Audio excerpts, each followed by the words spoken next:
Pull up the curtains. Turn on the lights. It's gonna have glamour. Shining bright. This is the show. The very best kind. Is everybody feeling fine? There ain't no business like show business, baby. Show It is showtime. We're and we're gonna have some fun. We're gonna have a good time. Each and every one.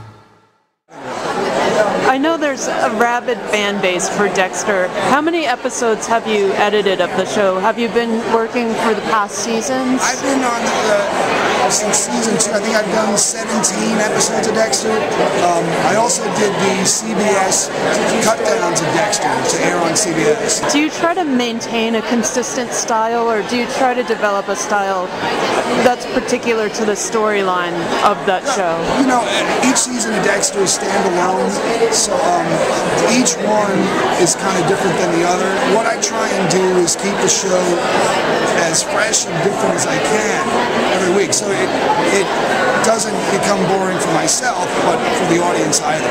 Do you get to look at the script first before you? Once I get a script, I'll see what's new in there. I'll start thinking about new tech music that might go into the show, and try and get as much work done ahead before I start editing the episode. We are on a really tight schedule. Each episode is shot in 8 days, so and the turnarounds are really fast. We can get 4 or 5 hours of dailies a day, which is an enormous amount of footage. If you really want to go through and be thorough with it, it really takes a lot of time and focus and energy. In regards to bringing together the animation and editing, did you often have extra footage to work with? Or did you have a lot of extra frames that you're? There's no extra frames in animation. So it was none. Everything is an additive process. It's not a subtractive process at all. It's kind of the reverse. Instead of having all this coverage to cull down to the final best pieces, you have ideas, and everybody gets to throw their ideas into the mix, and then we then have to pick and try and make sure that they all fit together. We actually get to ask for coverage if we need it. You know, there's artists there constantly that draw new, they just draw poses for the scenes, and then we cut those together as still frames and get the idea for the scene. And when those are then feeling like a strong story, it's almost like they're editing the script in the reels, because they can actually preview the script. There's a lot of changes that happen to the dialogue as we continue the process. It's great because you're involved from day one doing the blueprint for the film. You are saying, okay, if you want this scene to work and you want it to be exciting and you want it to have a lot of energy, these are the shots you're going to need, and this is how we see it going. And whereas, you know, in live action, you'll just get a lot of footage and you mold that and pick things out of that to make it work. Actually, it was the first animated film I've ever done. And so, how was that experience for you? Great. I mean, it expanded my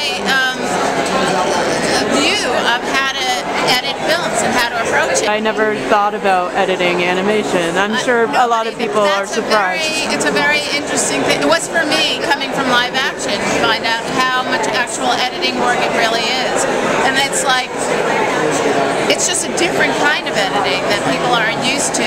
It's much deeper, more interactive. I mean, in essence, we're working with the screenwriters, the directors, the cinematographers in our rooms on a daily basis, and we can actually influence a lot of those elements. The important thing for me was that every moment has to play real. And so, you know, people's reactions and the nuances, and it also was shot handheld. Hoyte van Hoyte's cinematography is incredible, and it has such its own energy, gritty realism to it, and I knew that we would take that into the editing as well. It would lend itself to jump cuts and to, you know, kind of this, you know, the messy world, right? What was your favorite aspect of working on this film, or maybe a favorite scene that you really enjoyed digging into?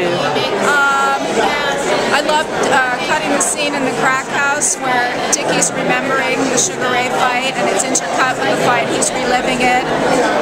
I think that was a lot of fun to do, and